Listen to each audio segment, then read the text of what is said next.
This is a graph for quality of life in surgery versus laser. Patient quality of life has already decreased by 20% when the patient comes for surgery. It decreases up to 80% on day 2 of surgery. As time progresses, there is a further decrease, especially after recurrence.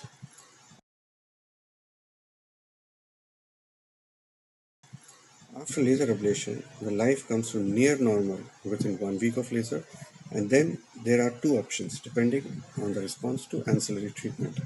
Patient can either go into remission or deteriorate further after leading a good life.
आठ महीने पहले मेरे ये cancer का operation हुआ था, फिर 8 महीने के बाद ये दोबारा आ गया।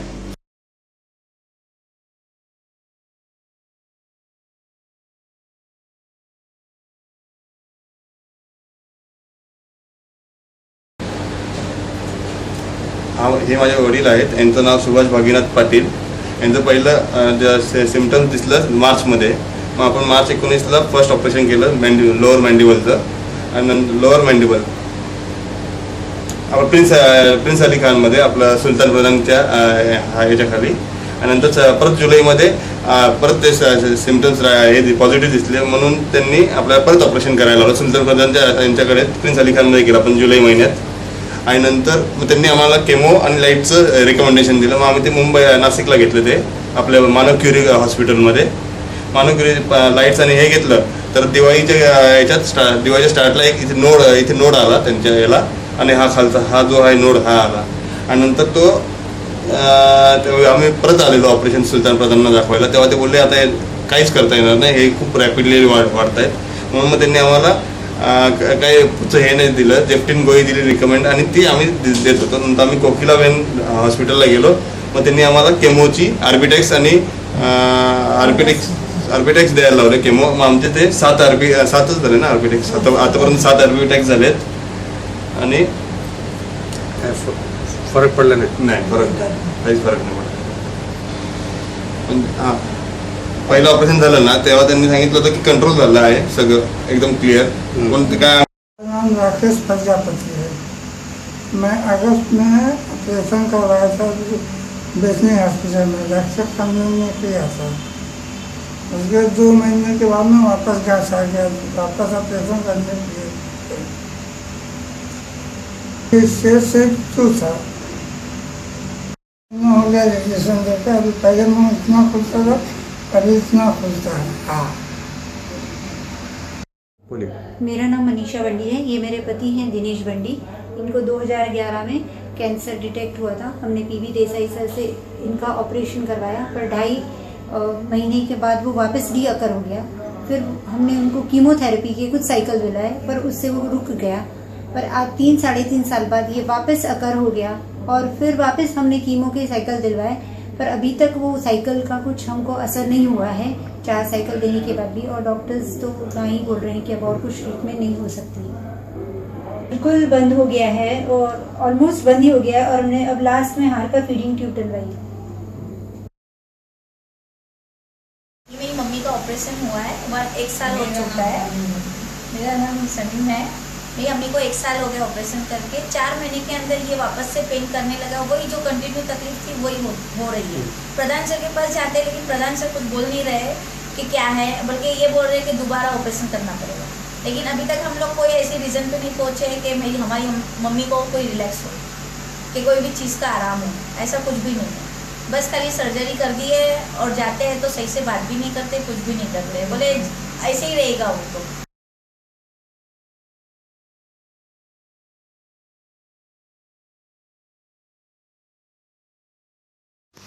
मेरा नाम अयाज शेख।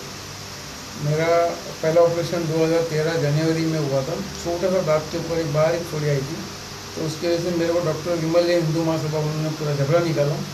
निकालने के बाद रिपोर्ट ओके आई। रिपोर्ट आने के बाद 8 महीने में रिपीट एक घाट हो गई गले के अंदर। फिर उन्होंने वापस से वो घाट का ऑपरेशन किया 2014 में। 2014 में ऑपरेशन होने के बाद में अप्रैल 2014 में, और उसके बाद मुझे रेडिएशन सजेशन किया, तो रेडिएशन मैंने लिया 28 दिन का रेडिएशन लिया। 28 दिन रेडिएशन होने के बाद फिर मुझे रेडिएशन ख़त्म होते ही वापस से 3 गांठ आ गई गले के अंदर, ठीक यहाँ पे और यहाँ पे। फिर मुझे मेडिकल ऑन्कोलॉजिस्ट विमल जैन ने बोला कि मेडिकल ऑन्कोलॉजिस्ट के पास जाओ। फिर मेडिकल वाले के पास गया तो उन्होंने ट्रीटमेंट चालू किया, कीमो टैबलेट वगैरह दिया, 2 साइकिल लिया कीमो का, लेकिन फ़र्क नहीं पड़ा। काफ़ी मतलब जख्म मेरा बढ़ गया है और काफ़ी तकलीफ़ होता है, काफ़ी पेन होता है। फिर अभी विमल जैन सीधा बोलते हैं कि आप मेडिकल वाले को बताओ, मेरा केस नहीं होगा।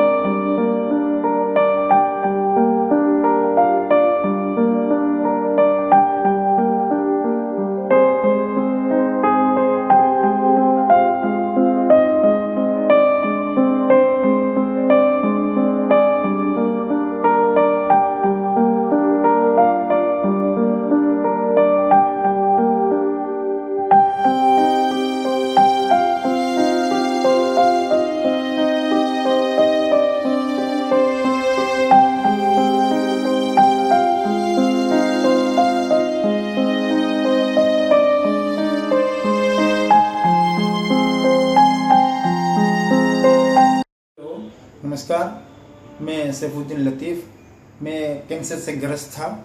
अभी मैंने लेज़र सर्जरी करवाई, तो उसमें मुझे अभी बिल्कुल में कुछ भी मुझे प्रॉब्लम नहीं है, न गले में दर्द है, न कुछ भी नहीं है, सब कुछ खा पी सकता हूँ। बल्कि जब मुझे पहले बोला गया कि तुम ये सब हड्डियाँ वगैरह निकाल दो, उसके बाद भी मैं लेज़र करवा के हीरानंदानी में कोई बख्शी करके जो है वो कीमोथेरेपी करते हैं, तो उसने बोला नहीं, ये तुम गलत करवा के आए हो, ये सही नहीं है, तुम वापस जाओ और वही वापस करवा के जो आओ तो पहले वाले डॉक्टर ने तुम्हें बोला इसमें ये हड्डी निकालने का और ये निकालने का। तो मैंने मना कर दिया कि मैंने नहीं, मैं किसी और अमोल करके कोई है डॉक्टर, उनसे मैंने कीमोथेरेपी लिया। अभी मुझे कुछ भी तकलीफ नहीं है। मेरा आपसे रिक्वेस्ट है कि ये जो टेक्नोलॉजी आप अपनाइए।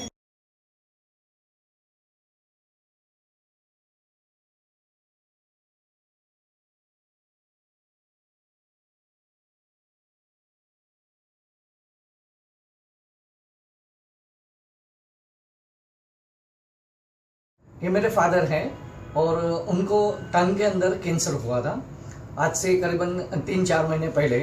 और हम लोग को जब भी पता चला तो हम लोग ने उनका टेस्टिंग करवाया, तभी पता चला कि टंग में कैंसर है।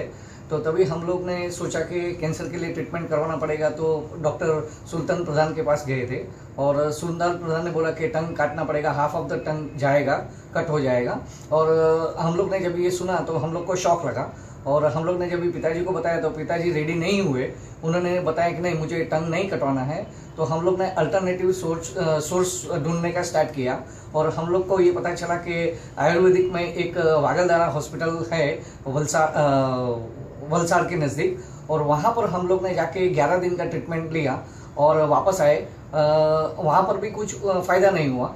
तो हम लोग ने बाद में और सर्च करने का स्टार्ट किया कि और कोई अल्टरनेटिव सोर्स है जिससे हम लोग कैंसर को प्रॉब्लम से बाहर आ सकते हैं। तो तभी हमें पता चला जस्ट डायल से कि डॉक्टर वल्ला जो है वो कैंसर एब्लेशन कर रहे हैं। तो हम लोग ने उनको रिक्वेस्ट किया और उन्होंने भी हमें बहुत ही अच्छी तरह से ट्रीट किया कि भाई आप आओ और मेरे को मिलो, और पर्सनली कांटेक्ट करके हमको बुलाया। हम भी उनके पास गए और उनके साथ बात किया। 2-3 सीटिंग में बात करके हमको जब भी बराबर लगा कि हाँ उनकी बात में कुछ खास बात है, तो हमने उनके पास एब्लेशन करवाया हॉस्पिटल में जाके, और आज 3 महीना हो गया है और फादर को जो टोटल कैंसर है वो पूरा हो गया है और उनका कोई भी प्रॉब्लम भी नहीं है। अभी खाना भी खा सकते हैं। उनका टोटल वेट जो थ्रू आउट पहले से था अभी भी ऐसा ही है और कोई जात की कोई भी प्रॉब्लम उनको नहीं आ रही है और अभी उनका टोटल जो कैंसर है वो 3 महीने के बाद अच्छा हो गया है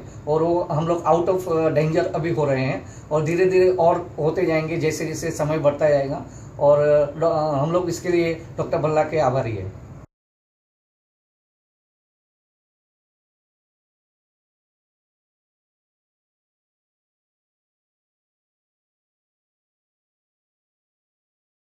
मेरा नाम मुनेश्वर प्रजापति है। ये मेरे पिताजी हैं विजयपाल प्रजापति। इनको फरवरी में कुछ टंग में प्रॉब्लम हुआ, उसके कारण उनको हमने डॉक्टर अनिल हेरोड को दिखाया। अनिल हेरोड ने बोला इसमें कोई प्रॉब्लम नहीं है, मेडिसिन देता हूँ ठीक हो जाएगा। उन्होंने 3 महीना मेडिसिन दिया इसको। उसके बाद पिताजी कुछ दिन के लिए ट्रीटमेंट में नहीं गए, फिर से उन्होंने 2 महीने बाद बुलाया, 1 महीने बाद बुलाया। फिर 1 महीने बाद जब गए तो उन्होंने बायोप्सी के लिए बोला। बायोप्सी के बाद उन्होंने बोला कि टंग में कैंसर है। कैंसर का स्टेज और ये उस बारे में उन्होंने कुछ नहीं बताया, बोला उसको ऑपरेशन करना पड़ेगा। ऑपरेशन के बाद ज़रूरत हुई तो रेडियो और कीमो देंगे, बाकी और आगे कुछ बताया नहीं। तो हमको उस बारे में घबराहट हुई तो हमने अपने फैमिली डॉक्टर से बात किया तो उन्होंने डॉक्टर ऋषि भल्ला के पास हमको भेजा। तो डॉक्टर ऋषि भल्ला ने हमको गाइड किया और लेज़र ट्रीटमेंट के बारे में बताया। लेज़र ट्रीटमेंट हम लोग ने उनसे लिया 29 सितंबर को और उसके बाद से अभी तक कोई प्रॉब्लम नहीं है। हमने 9 रेडिएशन के सेशंस दिए, उन्होंने 10 बोला था और 3 कीमो के सेशंस दिए और इम्यूनो ट्रीटमेंट 2 हुआ है। अभी कोई भी प्रॉब्लम नहीं है, खाना पीना खा रहे हैं, टंग एकदम क्लीन हो गया है। अभी तो कुछ क्लियर बोल नहीं सकते, लेकिन फिर भी हमको कोई प्रॉब्लम नहीं है। वजन भी बढ़ रहा है, कोई दिक्कत नहीं है मुझे। अगर किसी को इस बारे में कुछ भी बात करनी हो तो मेरा नंबर है।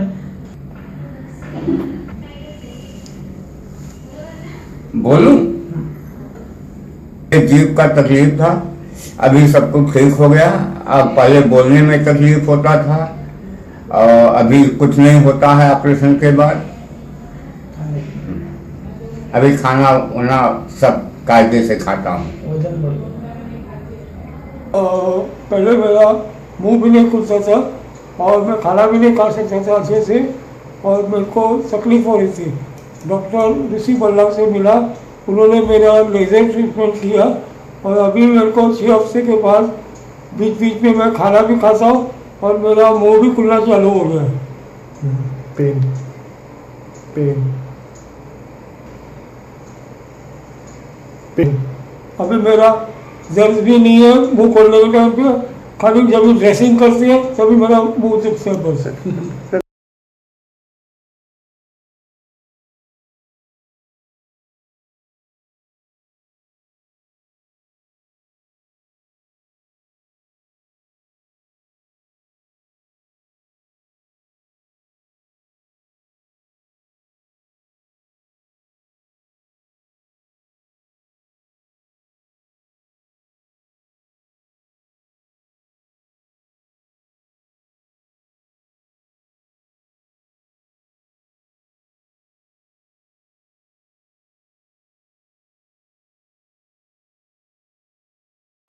मुझे कई 7-8 सालों से ट्यूमर था जो कैंसर हो गया था और इस कैंसर के इलाज के लिए मैं बड़े से बड़े हॉस्पिटलों में कई डॉक्टरों के पास गया।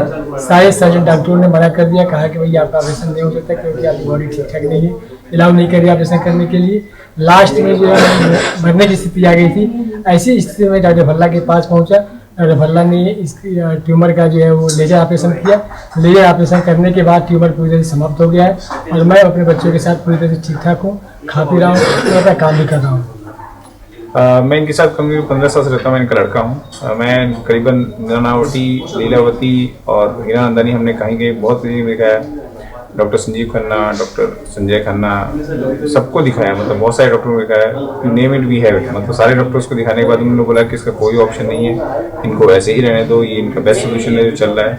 डॉक्टर बोला ने बोला वी कैन डू समथिंग, इसमें इन्होंने लेज़र ऑपरेशन किया और 1-2 महीने के बाद now he is very comfortable, बस नहीं आता है।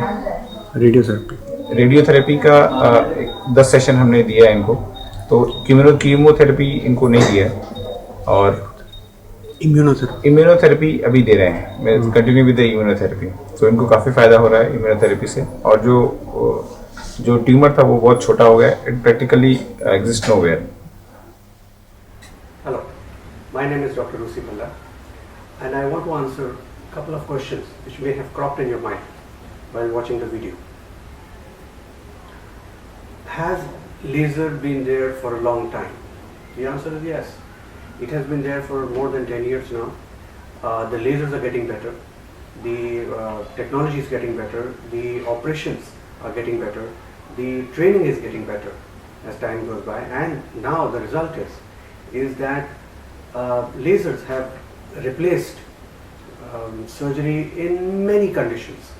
Right in ophthalmology to breast, to thyroid, to a lot of work in ENT, and it is now the treatment of choice for all vascular disorders except for arteries.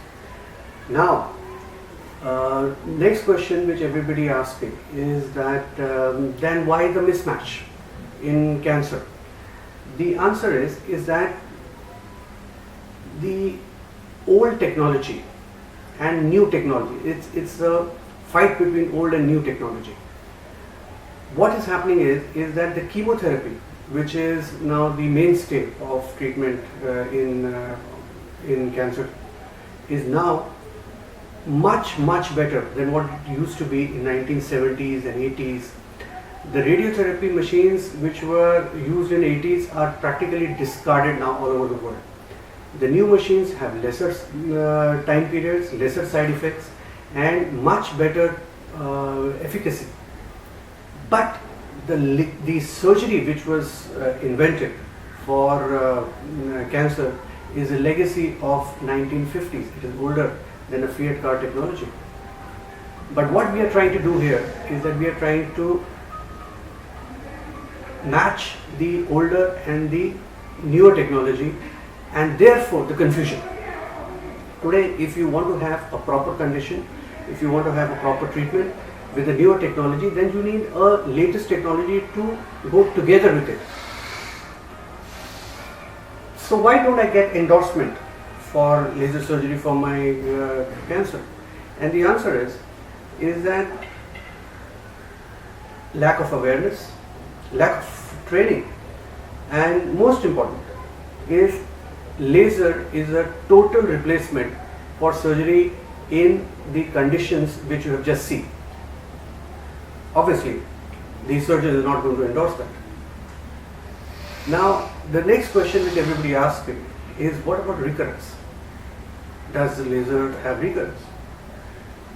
What patients have to understand is that recurrence is the norm in surgery of advanced cancers or any treatment of advanced cancers.